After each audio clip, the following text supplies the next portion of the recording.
mari saat ini buka hati kita akan bersama-sama mendengar apa yang Tuhan mau sampaikan bagi kita. Ku kuat karena janjinya. Katakan sama-sama, 2, 3. Ku kuat karena janjinya. Boleh katakan kanan kiri saudara, 2, 3. Ku kuat karena janjinya. Dengan mantap ya saudaraku. Dengan percaya, dengan mantap ya. Coba sekali lagi bilang, 2, 3. Ku kuat karena janjinya. Tepuk tangan bagi Allah kita. Nah saudara yang dikasihi Tuhan, kita akan melihat dalam Roma pasal yang ke-8, ayat yang ke-31 sampai ayat yang ke-34.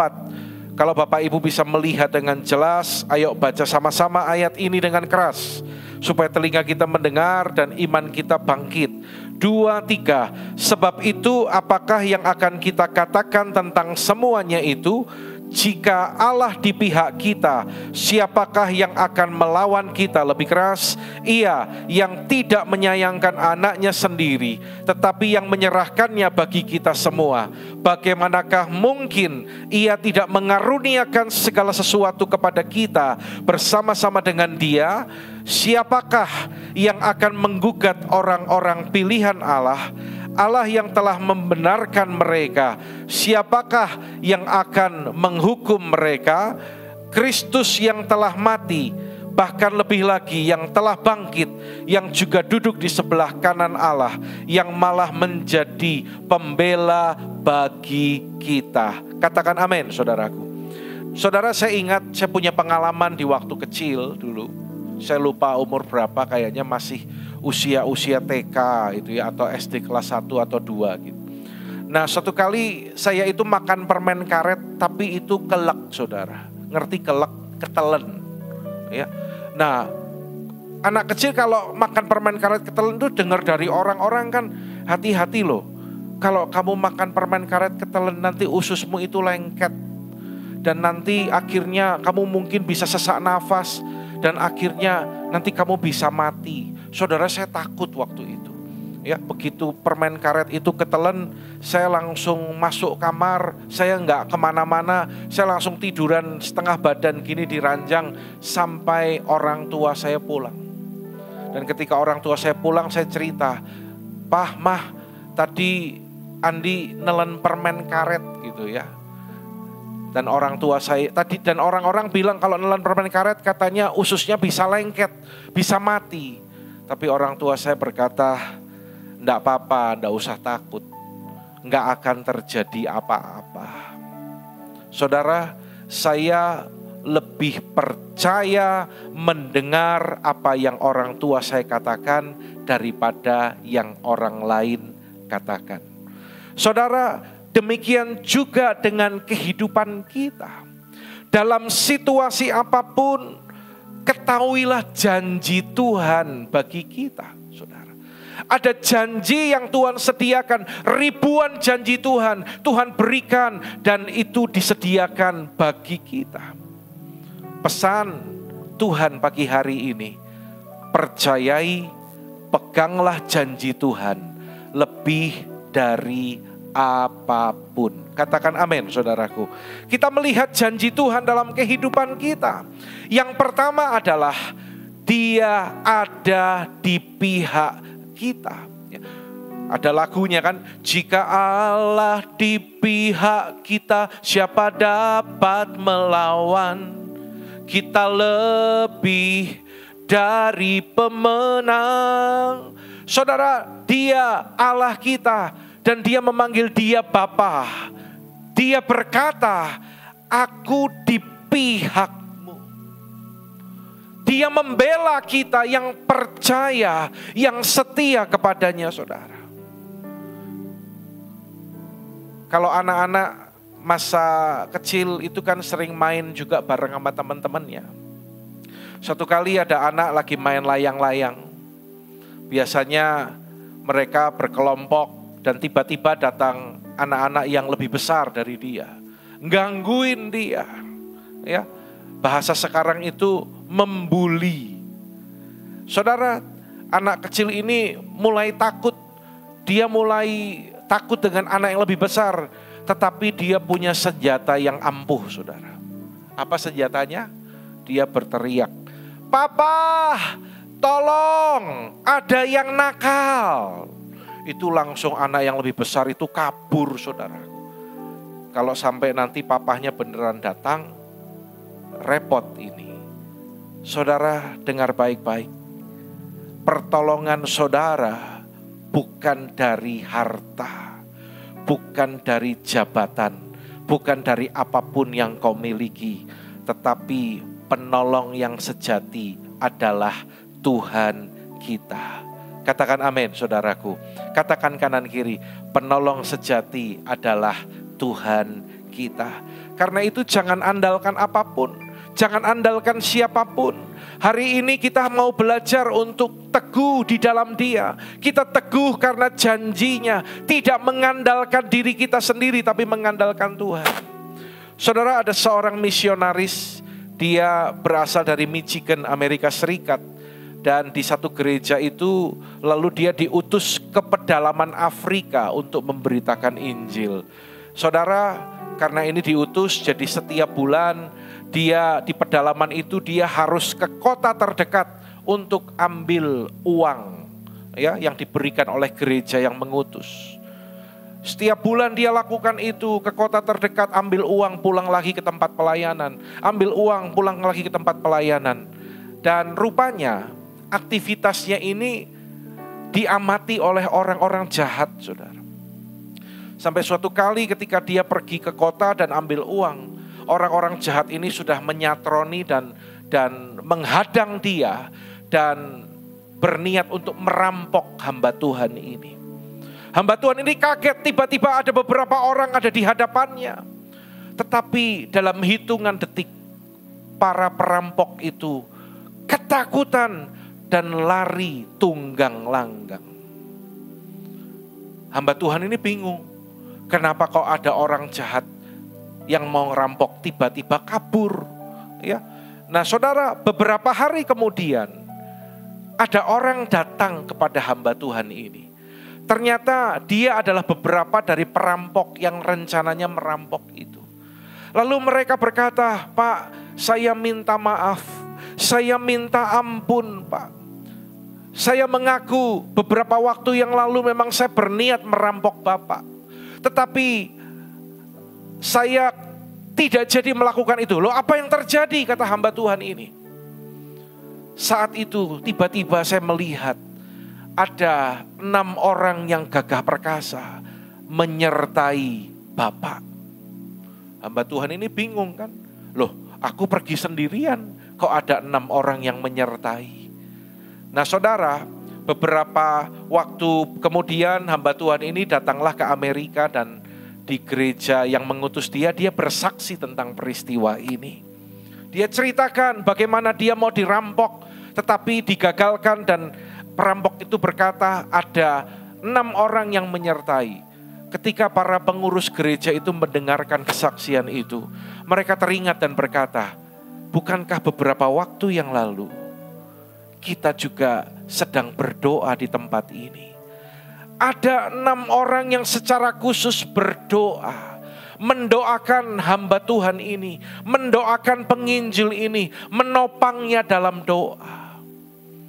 Sadarlah mereka, ternyata itulah hasil doa mereka.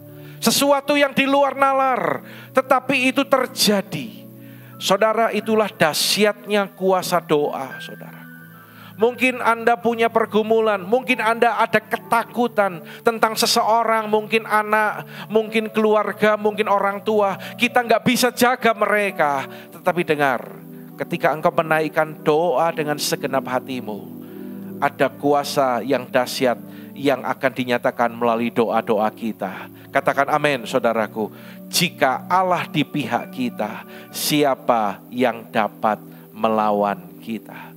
Allah mengutus malaikatnya untuk menyertai penginjil ini sehingga tidak terjadi apa-apa. Kita berikan tepuk tangan bagi Allah kita, saudara. Ya, janji Tuhan, Dia ada di pihak kita. Sekali lagi katakan, 2, 3, Dia ada di pihak kita. Ya. Lalu yang kedua, janjinya bagi kita, Dia mengaruniakan yang kita perlukan. Pada ayat yang ke-32 dikatakan, Ia yang tidak menyayangkan anaknya sendiri, tetapi yang menyerahkannya bagi kita semua. Bagaimanakah mungkin Ia tidak mengaruniakan segala sesuatu kepada kita bersama-sama dengan Dia? Saudara, kalau Yesus sudah dikaruniakan bagi kita keselamatan yang berharga, yang bernilai, yang tidak bisa dibeli dengan uang, itu sudah Tuhan karuniakan bagi kita. Apalagi untuk kehidupan kita di dunia ini, saudara. Saudara ingat bagaimana Tuhan memelihara orang Israel. Selama 40 tahun mereka dipelihara Tuhan lewat mana yang turun dari langit. Saudara, ini adalah bukti pemeliharaan Tuhan. Ini adalah bukti bagaimana Allah tidak pernah meninggalkan umatnya, saudara dan saya. Demikian juga ketika Elia dipelihara oleh Tuhan, dia minum dari air sungai Kerit, dan Tuhan memakai burung gagak ini untuk membawakan daging. Bilang kanan kiri, daging. Ya, zaman itu sudah ada steak, saudaraku. Burung gagak ini bawa steak, saudara.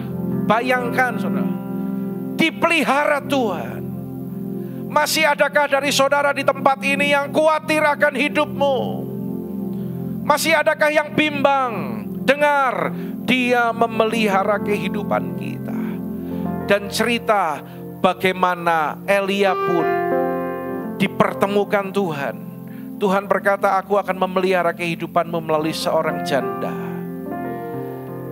Saudara, janda miskin ini, dia dipakai Tuhan. Bukan janda yang kaya raya, tetapi janda yang pas-pasan diperintahkan Tuhan. Dan itu bukti pemeliharaan Tuhan atas kehidupan kita. Kita baca sama-sama ayat ini dengan keras. 2, 3. Allahku akan memenuhi segala keperluanmu menurut kekayaan dan kemuliaannya dalam Kristus Yesus. Dalam terjemahan yang lain saya menemukan di sana dikatakan dahsyat, saudara. Lihat, Ia akan memakai kekayaannya dalam Kristus Yesus untuk memberikan segala sesuatu yang kamu butuhkan, yang saudara dan saya butuhkan. Yang percaya katakan amin. Berikan tepuk tangan yang dahsyat bagi Allah kita. Allahku kan memenuhi keperluanku, katakan, menurut kekayaan dan kemuliaannya.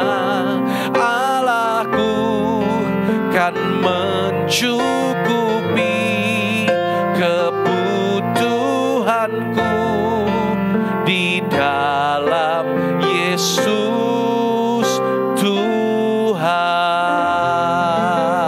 Yang percaya berikan tepuk tangan bagi Dia, karena Dia berjanji Dia akan mengaruniakan segala sesuatu yang kita perlukan. Saudara, bedakan antara keperluan dan keinginan. Ini yang jadi masalah. Ya, keperluan, Dia janji Dia akan memenuhi segala yang kita perlukan. Tetapi kalau keinginan itu berbeda, saudara. Dia adalah Jehovah Jireh. Dia adalah Allah yang memelihara kehidupan kita. Saudara, saya mendengar satu cerita kesaksian. Bagaimana ada seorang ibu paruh baya, ya sudah menuju lansia, ya. Dia ditinggal mati oleh suaminya dan dia seorang diri. Dia pun tinggal di rumah milik saudaranya. Ya, saudara, dalam kondisi pas-pasan. Satu kali dia kehabisan uang sampai gak tahu lagi mau makan apa. Dia berdoa sama Tuhan. Dia meminta kepada Tuhan. Lalu setelah dia berdoa, dia tunggu beberapa saat, belum terjadi mujizat, tidak terjadi apa-apa. Lalu dia memutuskan untuk membereskan rumah. Dia rapi-rapi rumah dan dia buka lemari yang dipakai untuk menyimpan baju. Di situ ada laci, saudara, dan dia tarik laci itu, dia juga bereskan laci. Tetapi rupanya laci itu meleset dan laci itu jatuh ke bawah. Ya. Tapi saya percaya jatuhnya ini enggak kebetulan. Dan setelah laci itu jatuh, maka bagian laci yang kosong itu terlihat. Dan rupanya ada laci rahasia di sana. Ada satu benda yang dibungkus oleh kertas koran. Dan ketika dia ambil benda itu, ternyata itu adalah emas batangan, saudara. Ternyata tanpa sepengetahuannya, suaminya itu pernah simpan emas di sana, saudaraku. Saudara dengar baik-baik, ya. Tuhan sanggup melakukan segala perkara untuk memenuhi segala keperluan dan kebutuhan kita. Katakan amin, saudaraku. Ya, tapi nanti pulang Anda jangan segera berlomba untuk buka laci, saudaraku. Ya, ini kesaksiannya janda ini, saudaraku. Saya ceritakan bagaimana Tuhan itu tolong dia dengan cara yang demikian. Ya, Tuhan juga punya cara-cara yang lain bagi saudara. Yang terpenting yang kita percaya adalah Dia pasti memenuhi segala keperluan dan kebutuhan kita. Dia pasti menolong kita. Masih ada yang ragu-ragu? Masih ada yang takut? Siapa yang percaya kalau Allah kita, Bapa kita, pasti memenuhi segala keperluan kita? Yang percaya lambaikan tangan. Angkat tanganmu, saudaraku. Puji Tuhan. Katakan kanan kiri, aku percaya Bapa memenuhi segala keperluanku. Amin, saudaraku. Tepuk tangan bagi Allah kita yang luar biasa. Janjinya bagi kita, ya, bahwa Dia mengasihi kita. Katakan amin, saudaraku. Dia mengasihi kita senantiasa. Apapun yang sedang kita alami. Dan seringkali iblis membuat kita merasa tidak berharga. Saudara, iblis itu paling jago bohong. Karena Alkitab bilang dia adalah bapa segala pendusta. Dia pakai dustanya. Dia pakai tipu muslihatnya. Dia berkata kepada saudara, ketika engkau sedang mengalami pergumulan, mungkin dia bilang kepada saudara, kamu itu gak dikasihi Tuhan. Ya, Anda pernah alami itu? Ada pikiran-pikiran negatif yang selalu memenuhi pikiran kita dan berkata, kalau dia orang lain lihat berhasil, orang lain diberkati, kamu mana? Saudara, itu suara dari si jahat. Kamu selama ini doa, aku selama ini doa, tapi kok aku belum melihat Tuhan melakukan mujizat, Tuhan menolong aku. Udahlah, berarti memang Tuhan pilih kasih. Aku tidak dikasihi Tuhan. Iblis memakai tipu muslihatnya untuk melemahkan kita. Alkitab berkata, siapakah yang akan memisahkan kita dari kasih Kristus? Paulus menjelaskan di sana, apakah penindasan? Ataukah kesesakan? Penganiayaan? Atau kelaparan? Atau ketelanjangan? Atau bahaya? Atau pedang? Saudara, apa yang diungkapkan Paulus ini bukan teori, tetapi ini adalah pengalaman hidup Paulus. Ketika melayani Tuhan, dia menghadapi hal-hal yang berat. Dan dia berkata, tidak ada yang dapat memisahkan kita dari kasih Kristus. Saudara, kita percaya bahwa Allah kita mengasihi kita dengan kasih yang kekal. Yang percaya katakan amin. Tetapi meskipun Dia mengasihi kita, meskipun kita tahu dan percaya hal itu, ingat, bukan berarti hidup kita tidak mengalami masalah. Ya, saudara, ini yang harus dirubah dalam pola pikir kita. Bukan berarti kita percaya Tuhan jalan tol, langit selalu biru, gak pernah alami masalah. Bukan seperti itu, saudara. Tetapi Dia katakan, aku tidak pernah meninggalkan engkau. Saudara, mungkin Anda pernah dengar cerita ini, satu kali saya pernah ceritakan ini kepada saudara. Ya, bagaimana suatu kali ada ada seseorang, dia itu terdampar di pulau yang terpencil. Dan di sana dia tunggu apakah ada pertolongan. 1-2 hari tidak ada orang yang mencari dia. Lalu dia memutuskan untuk membangun sebuah gubuk untuk tempat berteduh. Dan setelah gubuk itu selesai, dia masuk ke hutan untuk cari apakah buah ataukah daun-daun sayur yang bisa dimakan. Tetapi ketika dia kembali, rupanya gubuknya itu terbakar, saudara. Habis. Apa yang terjadi? Orang kalau ngalami gini biasanya langsung berpikir halo? Biasanya orang kalau ngalami gini langsung berpikir negatif. Ayo ngaku. Siapa yang kadang seperti itu juga? Kalau ada apa-apa terjadi, hal yang gak baik terjadi, bukan pikiran yang benar tapi langsung negatif. Kok ngalami ini ya? Kenapa Tuhan izinkan? Kalau Tuhan menyertai saya, kenapa kok terjadi demikian? Tuhan, aku ini sudah terdampar di pulau yang terpencil dan membangun gubuk, sekarang gubuknya malah terbakar. Ada apa ini? Dia nggak ngerti, dia bertanya-tanya, dia sempat kecewa. Tetapi beberapa waktu kemudian, nggak lama ya, tiba-tiba dia melihat dari kejauhan ada sebuah kapal itu mendekat ke pulau itu. Singkat cerita, kapal itu datang untuk menyelamatkan dia. Dia bertanya kepada kru kapal, apa yang membuat engkau datang ke pulau ini? Dari kejauhan, aku melihat asap membumbung.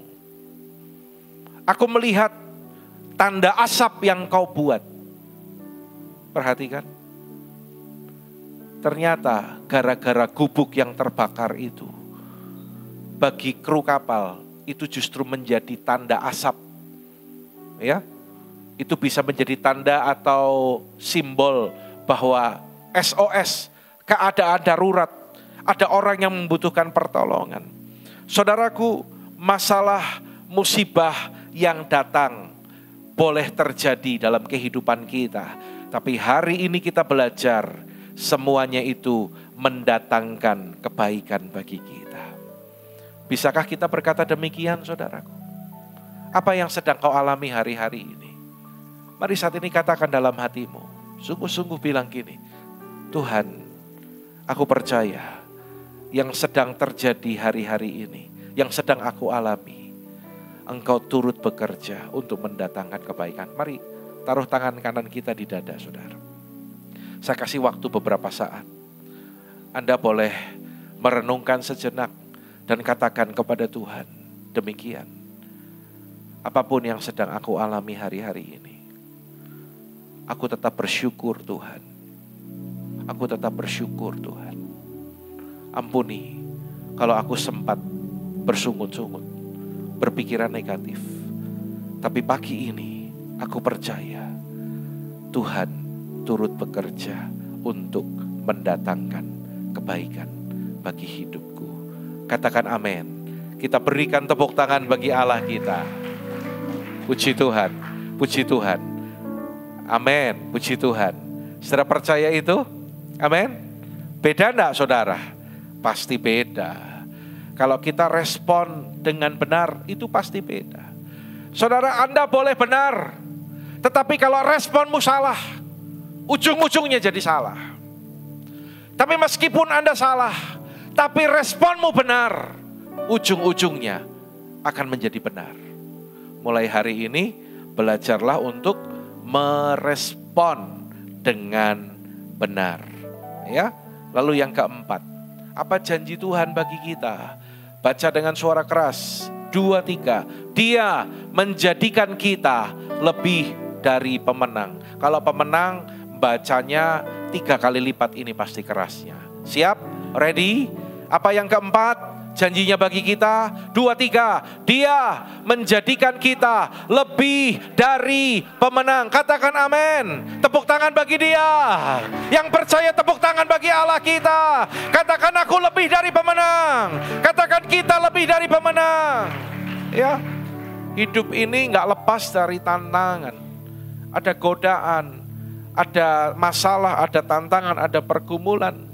Tetapi ketika saudara belajar untuk taat dan setia kepada Tuhan, mujizat itu pasti terjadi bagi saudara. Saudara, satu kali ada keledai yang dibawa oleh pemiliknya dan keledai itu terperosok ke dalam lubang yang cukup dalam. Sudah pakai tali, coba ditarik-tarik, mau dikeluarkan, tetapi pemiliknya ini gak berhasil. Menyerah karena tidak bisa mengeluarkan keledai miliknya. Akhirnya dalam keadaan putus asa, pemilik ini berkata, udahlah keledai, kamu kan juga udah tua juga ya, udahlah enggak apa-apa, kamu mati aja di sana gitu. Kejam juga ini pemiliknya gitu ya. Lalu pemiliknya ini segera ambil tanah dan dia lemparkan tanah itu ke lubang di mana keledai itu terperosok. Niatnya supaya mau mengubur keledai itu. Setiap tanah itu dilempar jatuh ke punggung keledai. Keledai itu mengebaskan badannya. Setiap kali tanah itu jatuh, keledai itu mengebaskan badannya, membersihkan tanah yang ada di punggungnya. Saudara, itu yang terus dilakukan. Dan tanpa disadari, tanah itu jatuh di sebelah kanan dan kiri. Dan keledai itu mulai menginjak bagian tanah itu. Tanah itu semakin tinggi. Dan akhirnya semakin dekat dengan permukaan tanah di atas. Dan keledai itu berhasil lompat keluar dari lubang itu, saudaraku. Saudara dengar, tanah yang awalnya untuk mengubur keledai itu justru menjadi batu lompatan yang menyelamatkan keledai itu. Saudara, kesulitan yang terjadi bukan untuk menghancurkan saudara. Kalau Anda ingat tahun lalu saya pernah berkhotbah tentang didikan Tuhan. Kasih Tuhan yang memurnikan kita. Ya, setiap yang apapun yang terjadi Tuhan pakai itu untuk mendidik kita. Yang masih ingat katakan amin. Dan didikan itu bukan untuk menghancurkan saudara. Bukan untuk merusak saudara. Jadi kalau hari-hari ini hatimu hancur, bahkan engkau mulai kecewa, ada yang marah sama Tuhan. Dengar, berbalik sama Tuhan. Itu tipuan dari si jahat. Didikan bukan untuk menghancurkan saudara. Tapi didikan itu agar kita semakin kuat. Agar kita semakin teguh. Agar kita semakin dimurnikan. Saudara, kalau Anda yang suka ke bank dan Anda kadang pakai cek ya. Sebenarnya berbicara janji Tuhan itu bisa saya ibaratkan seperti cek yang bisa diuangkan di bank, saudara. Ada nama saudara di sana. Jadi percayalah, berkatmu gak akan tertukar dengan yang lain. Kok gak ada yang amin? Telat. Percayalah, berkat yang Tuhan sediakan bagi saudara gak akan tertukar dengan yang lain. Aminnya kurang keras. Wah, luar biasa ini. Namanya sudah ada di sana. Tetapi memang kita tidak tahu kapan pencairannya. Kita tidak bisa ngintip kapan itu cairnya. Itulah yang dikatakan ada kairos, ada waktu Tuhan. Waktu Tuhan pasti yang terbaik. Walau kadang tak mudah dimengerti. Katakan bersama, lewati cobaan, ku tetap percaya waktu Tuhan pasti yang terbaik. Yuk sama-sama ya, dengan mengangkat tangan kita katakan, waktu Tuhan pasti yang terbaik.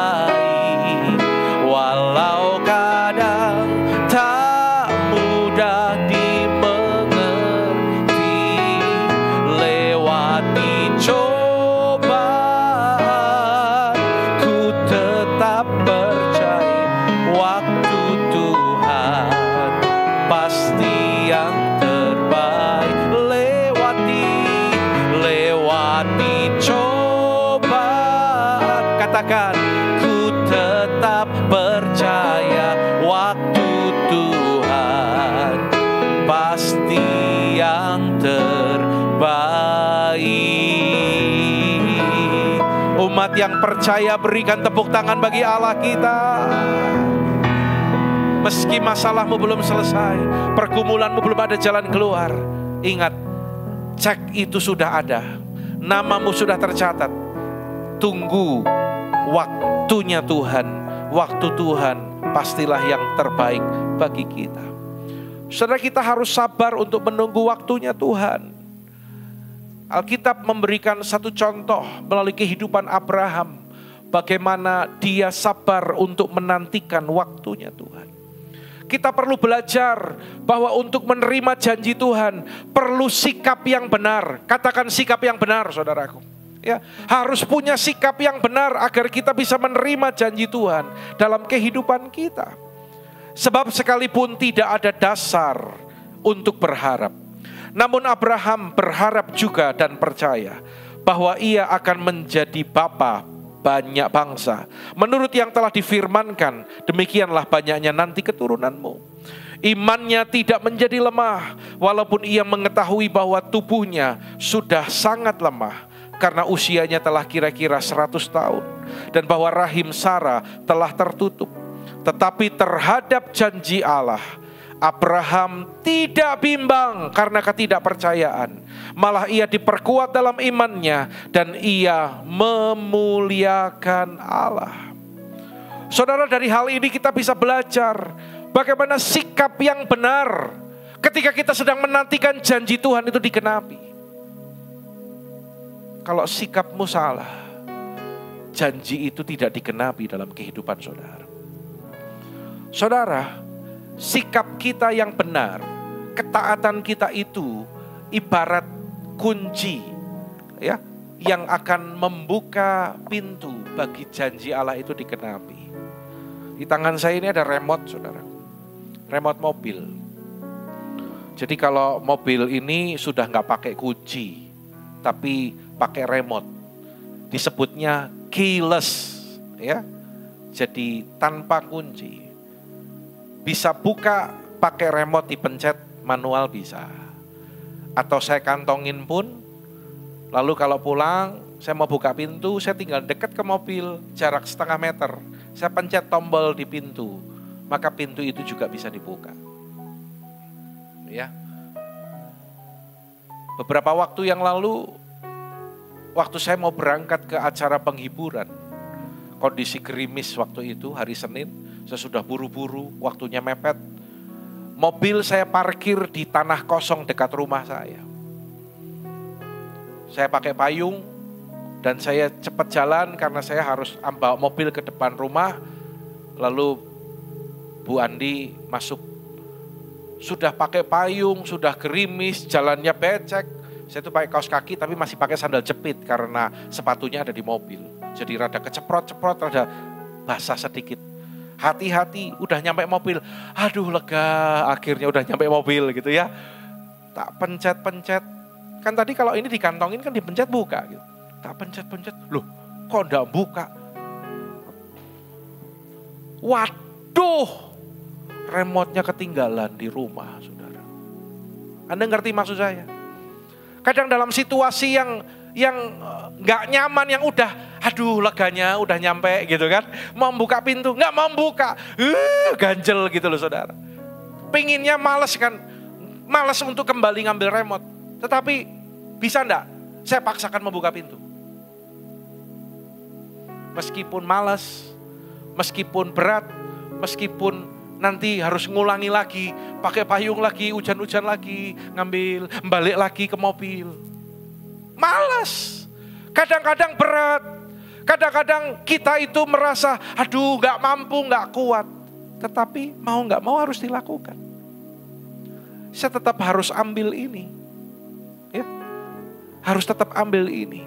Kalau mau pintu mobil saya terbuka.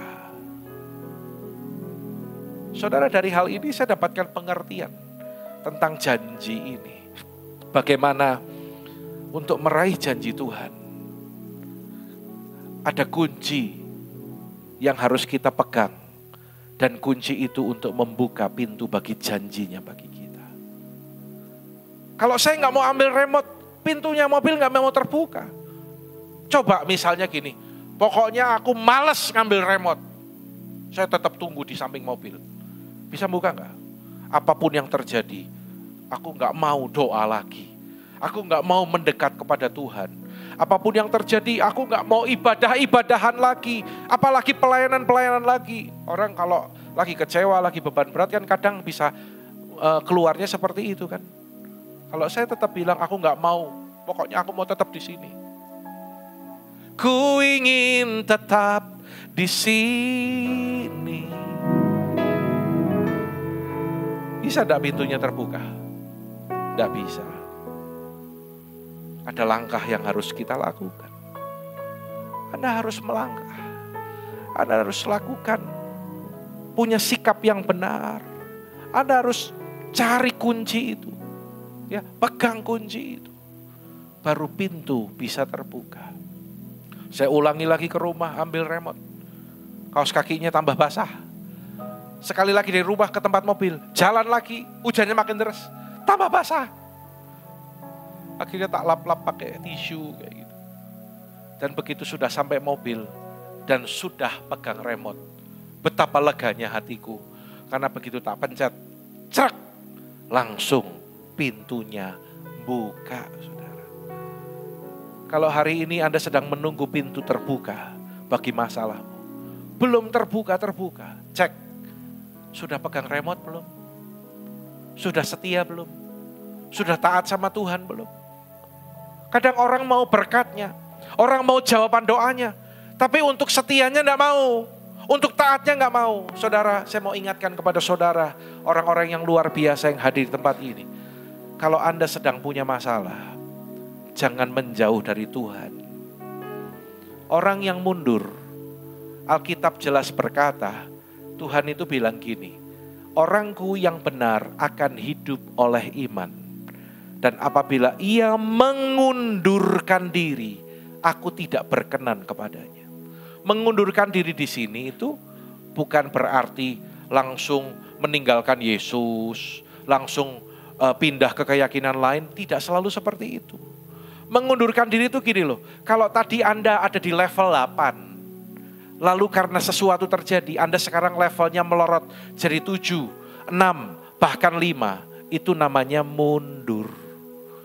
Ya, itu namanya mundur. Dan Alkitab jelas berkata, jika ia mengundurkan diri, aku tidak berkenan kepadanya. Kalau kita tidak berkenan, bagaimana janjinya itu bisa digenapi dalam kehidupan kita? Ya, pastikan Anda itu pegang remote. Pastikan hidupmu berkenan. Maka janji Allah itu akan menjadi bagian saudara. Yang percaya katakan amin, saudaraku. Belajar dari Abraham. Pada ayat yang ke-20 bagian A.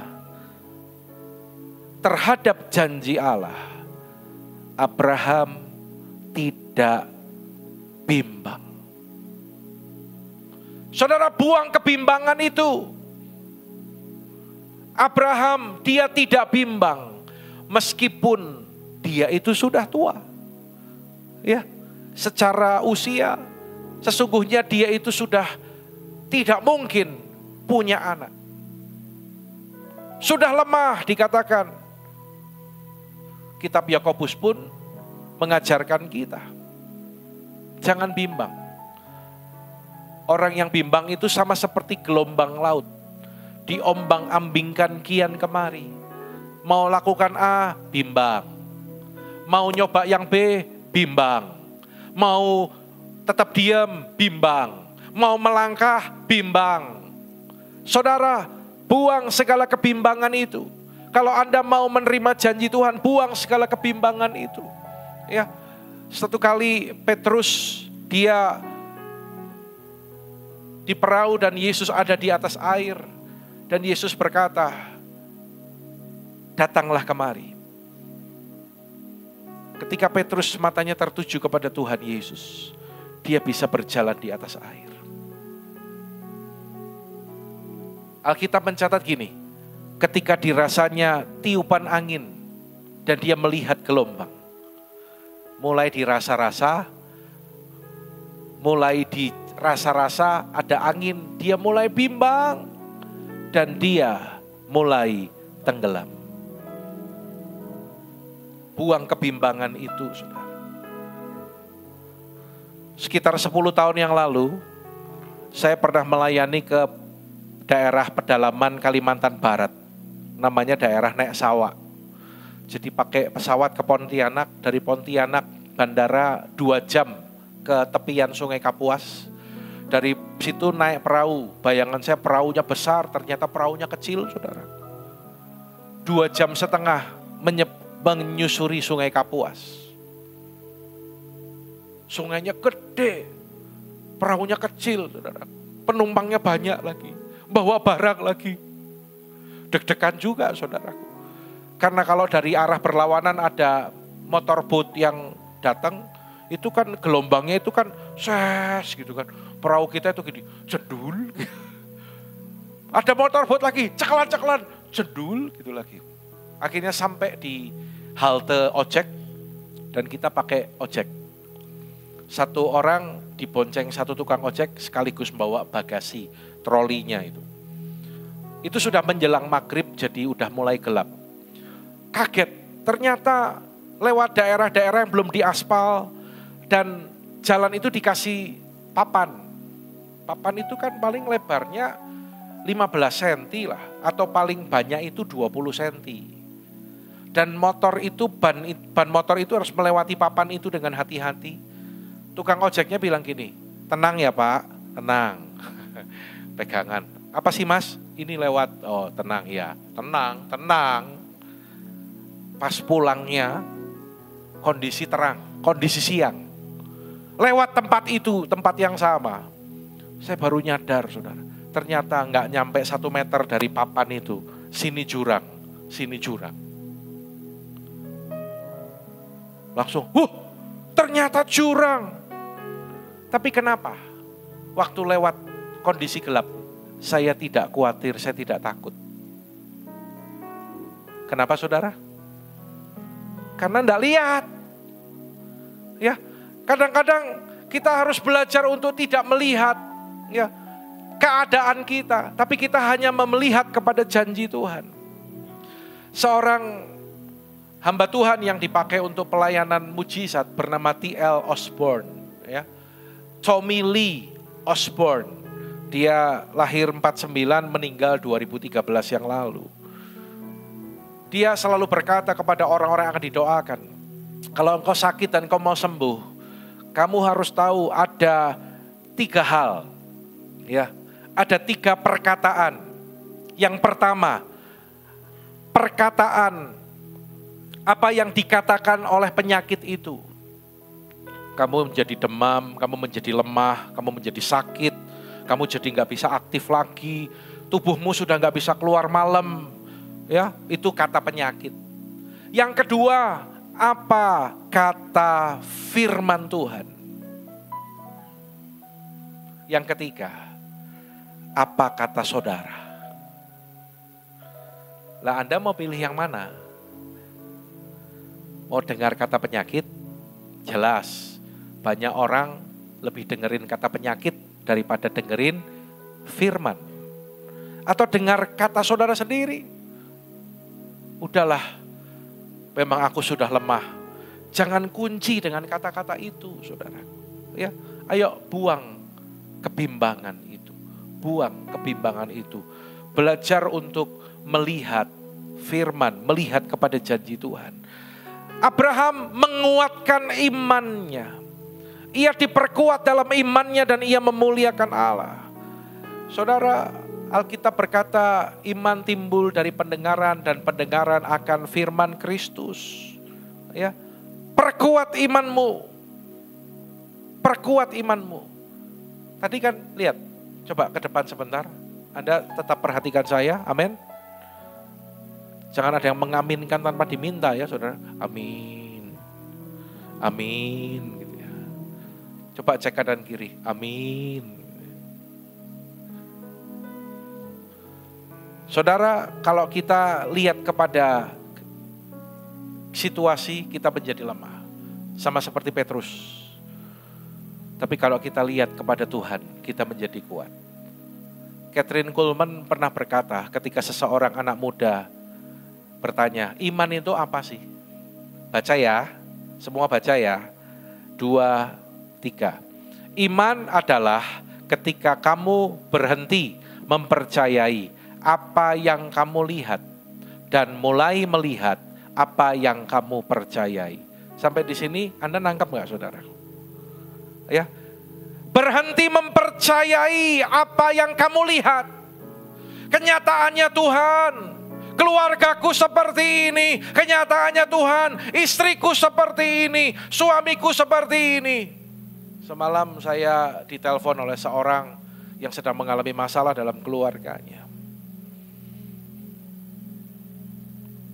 Banyak hal terjadi sampai akhirnya hubungan dengan istri dan anak-anaknya menjadi hancur. Dan saya tawarkan, sekarang apakah kamu mau dipulihkan? Tidak mungkin, Pak. Tidak bisa. Nama saya sudah tidak baik. Saya mau tanya kamu satu kali dan saya nggak akan ulangi, saya bilang. Tapi kamu jawab dengan jujur, kamu tanggung jawab di hadapan Tuhan. Apa yang selama ini dianggap oleh orang-orang, yang dituduhkan, yang dikatakan tentang kamu ngelakukan enggak? Saya tidak pernah melakukan apa-apa. Saudara, pekerjaan mungkin lagi merosot, tapi kalau Anda terus lihat itu, imanmu lemah. Mungkin ada pergumulan keuangan yang belum selesai, kalau lihat itu terus jadi lemah. Tapi dikatakan kalau kita berhenti mempercayai apa yang kita lihat dan kita mulai melihat tentunya dengan mata iman apa yang kita yakini, yang kita percayai sesuai dengan firman Tuhan. Yang sakit kita melihat bahwa aku sembuh, katakan amin. Yang punya masalah keluarga, aku melihat bahwa keluargaku dipulihkan. Maka Anda akan melihat mujizat. Saudara, jangan kunci dengan kata-kata enggak bisa, enggak mungkin, enggak. Bagi Tuhan tak ada yang mustahil. Bagi Tuhan, katakan, tak ada yang tak mungkin. Mujizatnya disediakan bagiku. Diangkat dan dipulihkannya. Siapa yang percaya Tuhan kita lebih besar dari masalah dan pergumulanmu? Lambaikan tangan saudara. Dengan iman, angkat tangan sambil katakan, bagi Tuhan tak ada yang mustahil. Bagi Tuhan tak ada yang tak mungkin.